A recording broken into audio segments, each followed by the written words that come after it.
Hello, and welcome back to another episode of Lost in the Farmer's Market, where today we're looking at a not-so-happy specimen. This lovely tomato, partially wilted. Before I start, I want to point out that this plant seems to be suffering a case of bacterial wilt. Bacterial wilt is a bacterium that attacks things, specifically around here, nightshades, tomatoes, and it cuts off the fluid from the roots so that it doesn't get to the rest of the plant, and the plant will just spontaneously wilt. The tomato next to it is just fine, but this disease took out two other tomatoes nearby, which tells me maybe I need to stop planting tomatoes. But anyway, which tomato is this? Well, as if that delicious tomato in there isn't an indicator, this tomato is a Cherokee Purple. Its scientific name is Solanum lycopersicon. It is in the Solanaceae family, which is the nightshade family, which includes eggplants, peppers, so forth, so on. And the Solanaceae name comes from the word solanum, obviously, and solanum comes from Latin solum, meaning comforting or soothing. Well, not sure where that comes from, but considering that the nightshade family is known as the nightshade family because of deadly belladonna, or deadly nightshade. But anyway, lycopersicum basically means wolf peach, and at one point, this plant was scientifically known as Lycopersicon esculentum. You'll see that in older publications, but now it's been changed to Solanum lycopersicum. Originally, the original name, Lycopersicum esculentum, meant edible wolf peach, give or take.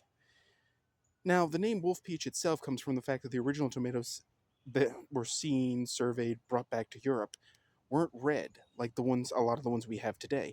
They were actually a peachy yellow color, which is interesting unto itself. They were also roughly peach shaped, not quite like Cherokee Purple with its big, robust, cat faced, heirloom style tomatoes. Well, the interesting thing about Cherokee Purple is that it is native to the Tennessee River Valley. So it's 100% native and heirloom.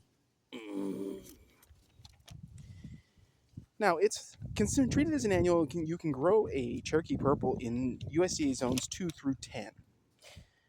Its soil pH preference is 5.8 to 6.8, and it prefers a good soil that is rich in organic matter and preferably fertile but also well drained, because tomatoes will rot if they sit in moisture for too long. Its exposure is full sun to partial sun. In this case, it's getting full sun, and its height can be 1 to 10 feet with a width of 1 to 4 feet, which before this thing started getting the wilt pretty bad, it was pushing that. Now, the word tomato comes from Spanish, tomate, which is then derived from the, forgive me for mangling the pronunciation of the people, but the Nahuatl word tomato. The Nahuatl language was the language of the Aztecs, if I recall correctly. So Mesoamerican people, the original Americans.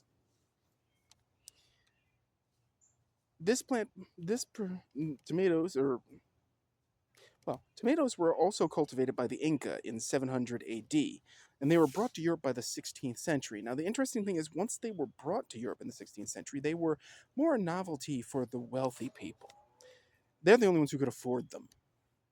And those same people would eat them off of pewter plates. Well, at the time, they did not remove the lead from pewter because they really didn't know that lead was bad. Not really. So inevitably, the acidic nature of the tomatoes freed the lead, and people would get lead poisoning, which led to the myth that tomatoes were poisonous. Now, ironically, it became a peasant's food as a result of that, because peasants had wooden plates, and therefore, there was nothing to leach out.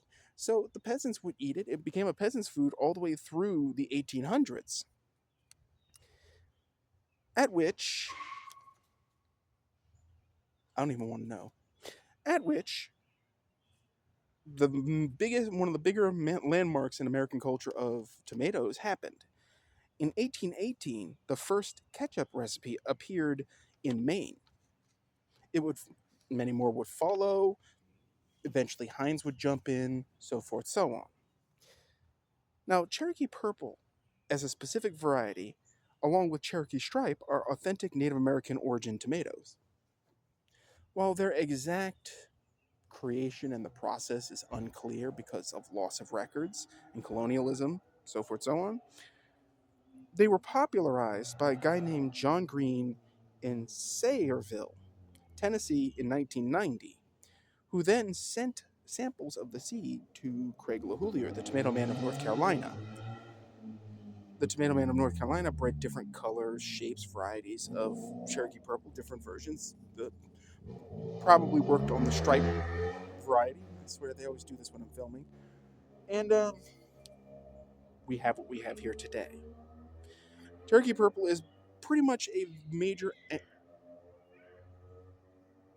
Really? Mother Nature be weird. People be weird. Anyway, that's how we got to where we are today. The organic movement helped spur the popularity of the Cherokee. The organic movement explosion of the 1990s helped spur this one as a poster child for big heirloom tomatoes.